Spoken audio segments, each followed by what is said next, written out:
Hello, and welcome to the Brutal Iron Gym podcast, where our goal is to cut through the BS and deliver the brutal truth about topics related to health and happiness. Today's podcast number 1770. The topic is training, and the title is Programming Technique to Improve a Weakness or Lagging Body Part.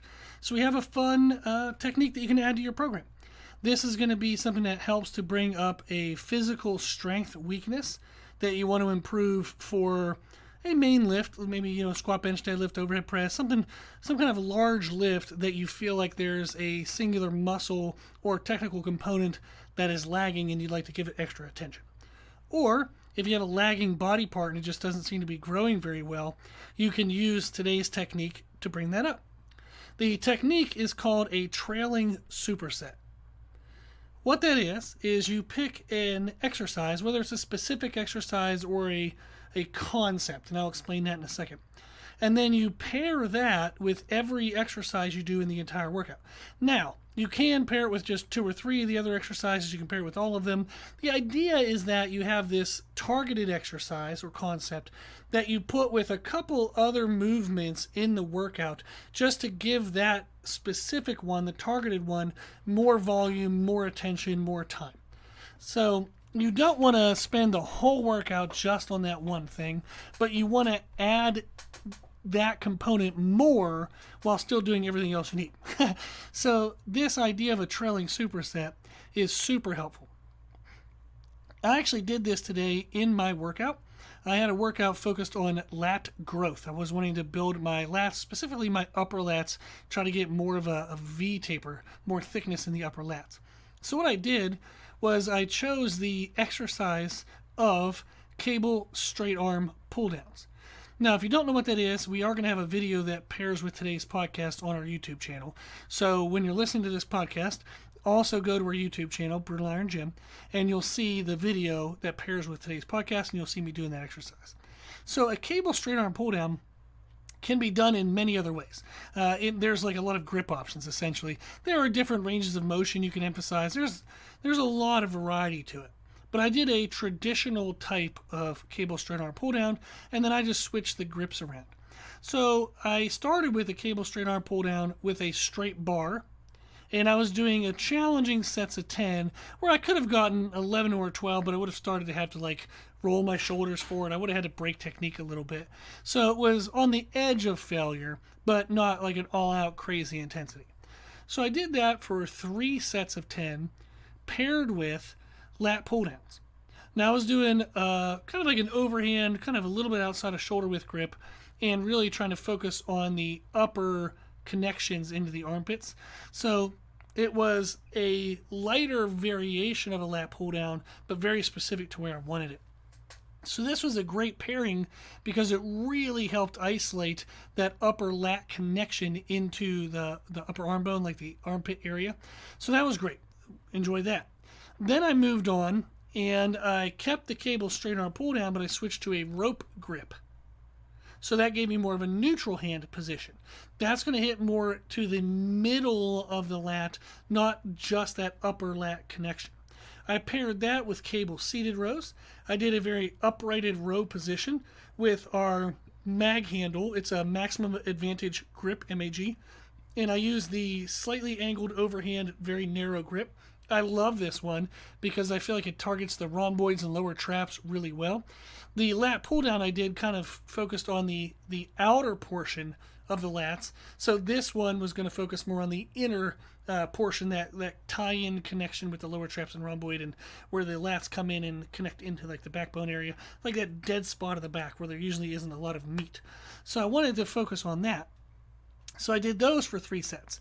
And again, I just kept the cable straight arm pull downs at 10 reps. I did push the intensity on this one though, and they were basically the best I could do for 10 reps. And then I moved on. I did the cable straight arm pull downs, but I switched to individual D-ring handles. We have a pulley system that has 2 pulleys on the same column, so you can use for in unilateral movements. So I enjoyed that. That helped me just make sure if there was any discrepancies from one side to the other.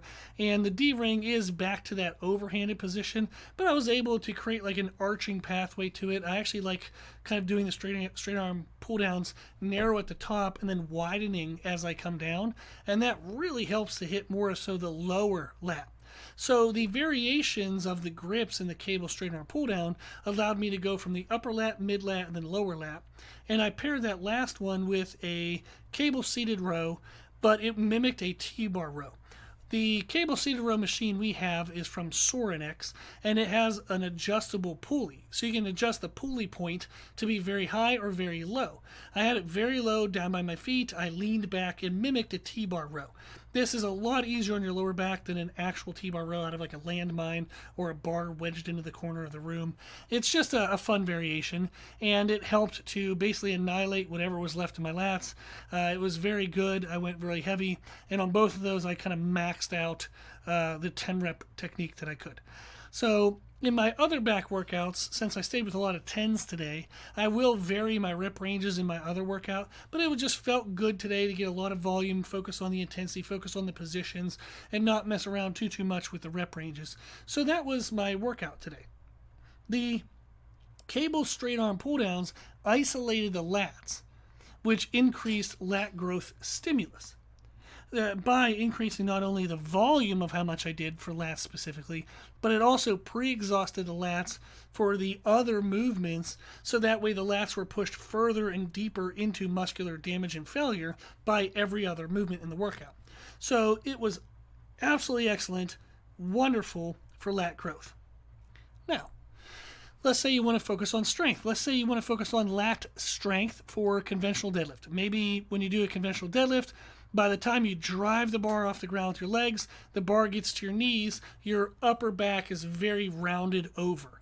And that causes you to miss your lockout because you're in a really bad position. You can strengthen your lats to try to help better brace your upper body positioning.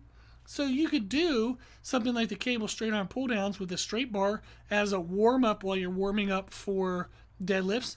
That helps you get that mind muscle connection development with the lats, feel the ability to pull the handle down and into your body. And that's just how you would want to pull the bar into your body when you deadlift. Then during your working sets of deadlifts, you can do a cable straight arm pull down isometric hold. So you want to pull it down towards the bottom position where it would be close to your body by your hips, and then you can actually mimic a deadlift pathway. So you're actually doing an isometric hold of the cable straight arm pull down while doing a deadlift. Now to do this, I move the pulley of the cable all the way to the bottom. So you don't want to do that from the pulley from the top because that won't give you the right type of resistance. You would move the pulley all the way to the bottom, and then you would hold that isometric hold position while doing deadlift mechanics. It's not going to be strenuous or challenging at all on your lower back or legs. It's going to really isolate those lats and give you that mental awareness to keep the bar nice and close to you as you move through a deadlift mechanics, bending the legs, bending the hips, all that stuff.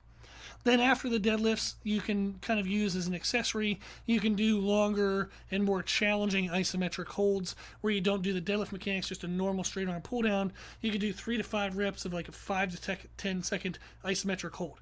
That will crazy exhaust your lats, and it'll really increase your mind muscle connection with the lats. So that would be a fun way to use the concept of a trailing superset for strength. So you can see in both of those descriptions, you can use the concept of a trailing superset for muscular growth or strength, or both, if you want to. But that is, I believe, a pretty cool concept that is fun to mix in and fun to add variety to your training, as well as being very effective. Now, I do realize you have to be training at home or in a smaller gym if you want to keep a singular exercise like the whole workout if you're using a machine. But even if you're in a commercial gym, there are variations of movements you can do with free weights or body weight that you can then take that dumbbell with you, or a plate, or yourself, if it's body weight, and take that with you through the rest of the workout. So there are some exercise considerations and limitations depending on whether you're training at home or in a private gym or in a commercial gym. But this technique I use with clients all the time. I use it in every single setting you can think of. It's a wonderful technique. Everyone seems to love it, and they love the mind-muscle connection development that happens through this technique. So I thought that was super fun to share. So if you need to bring up a strength weakness or you need to bring up a lagging body part, using a trailing superset can help. Awesome. Hopefully the podcast was helpful. If you have any questions, just follow up. Email is brutalironGym@gmail.com. If you like the podcast, please share the podcast. If you like the podcast, please consider donating to support the podcast, which you can do on our website. Also, if you like the information we share in the podcast, you can find more from us on our social media channels. You can find us and follow us on Instagram and YouTube under the name Brutal Iron Gym. As always, I hope this was helpful, and thank you for listening.